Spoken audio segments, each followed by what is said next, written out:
Ces 4 épisodes ont été réalisés dans une démarche d'éducation populaire et sont issus d'ateliers de médiation.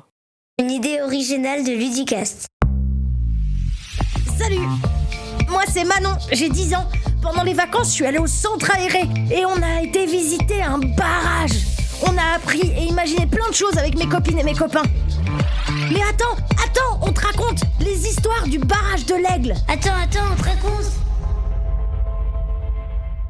Cette histoire a été imaginée par Luc, Gino, ainsi que Lorenzo, qui interprète le personnage principal. Nous remercions chaleureusement Nicolas Peuch, qui a prêté sa voix en occitan au Grand-Pierre à la fin de l'épisode et qui est également intervenu dans l'épisode Hommage à l'Aigle. Le Grand-Pierre au cœur de pierre. Ce que je vais te raconter maintenant, c'est une histoire inventée autour de la légende de la construction du barrage hydroélectrique. Tout élément ou personnage ressemblant à des faits ayant existé est complètement fortuit. Ou pas. C'est l'histoire de Jean-Pierre qui vit et aide son grand-père qui est l'herboriste du village. Bonjour, c'est moi. Tous les deux, ils partagent la même particularité. Une tache de naissance dans le cou en forme de grosses gouttes d'eau. Son grand-père est un homme silencieux et mystérieux. Les habitants le surnomment Grand-Pierre le druide. Certains le pensent un peu fou. Ben non, c'est juste que quand mon grand-père il parle pas toi. Un jour où Jean-Pierre était en train de ramasser des herbes aromatiques au jardin, un monsieur de la ville, très bien habillé, a rassemblé tous les villageois sur la place de l'église et a fait un discours.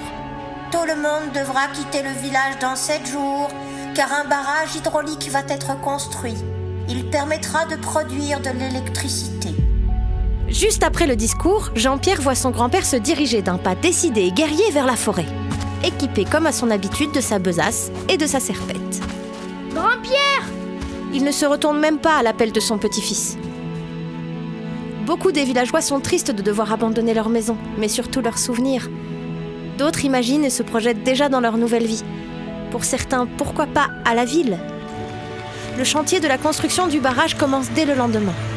Du côté du village, Jean-Pierre observe chaque habitant se préparer pour son départ. Lui ne sait pas trop ce qu'il ressent. Il voudrait en parler avec son grand-père, mais habituellement, ils n'échangent que brièvement. L'un parle en occitan et l'autre en français. Grand-Pierre n'est d'ailleurs pas rentré depuis l'annonce du barrage. Vous n'aurez pas vu mon grand-père? De plus en plus de monde quitte le village. Et davantage depuis que des rumeurs courent sur l'avancée des travaux. Il semblerait que les fondations érigées chaque jour sont détruites de manière inexplicable chaque nuit. Au matin du 7e jour, jour du départ, le grand-père n'est toujours pas rentré. Que doit-il faire? Il faut partir et quitter le village. Il décide d'aller à la recherche de Grand-Pierre le druide. Il se dirige donc dans la direction de la forêt. En remontant la piste, Jean-Pierre se rapproche du chantier. Plus il avance, plus il entend des grondements réguliers. C'est quoi ce bruit? Et une odeur nauséabonde lui soulève le cœur. Oh mais ça sent mauvais! Il aperçoit juste derrière la grille de l'entrée des travaux un groupe d'ouvriers rassemblés. Ils se font des signes en montrant une cabane en se pinçant tous le nez. Les sons étranges semblent venir de là. Jean-Pierre, se faisant plus petit que d'habitude, se glisse derrière le groupe et aperçoit par la porte entr'ouverte une énorme créature rocailleuse qui semble dormir et qui ronfle.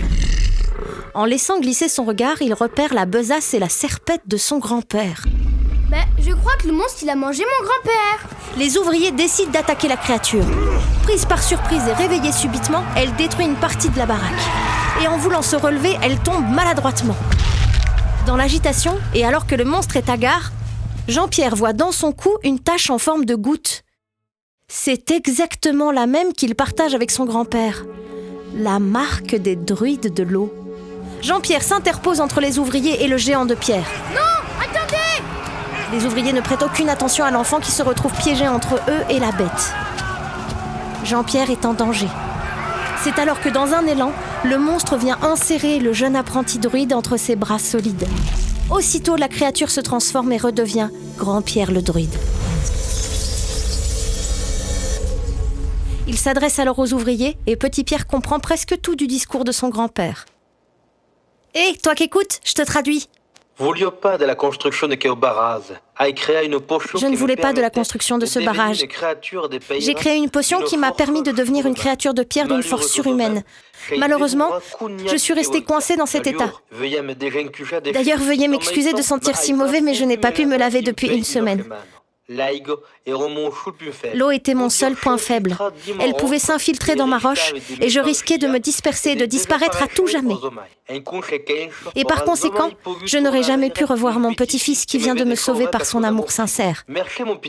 Merci, mon petit Pierre. J'ai été bête et me suis laissée submerger par l'émotion. Je n'aurais pas dû vouloir détruire le barrage. Je comprends à présent que je dois laisser couler le passé et que l'avenir doit devenir une énergie que nous partageons. L'électricité est notre avenir. Construisons-la. Pour se faire pardonner, il propose aux ouvriers de les aider sur le chantier en utilisant sa potion et sa force titanesque. Grâce à son aide, le barrage de l'Aigle a été construit en seulement 10 ans et une fois celui-ci inauguré, Grand Pierre et Petit Pierre décidèrent de parcourir le monde au fil de l'eau.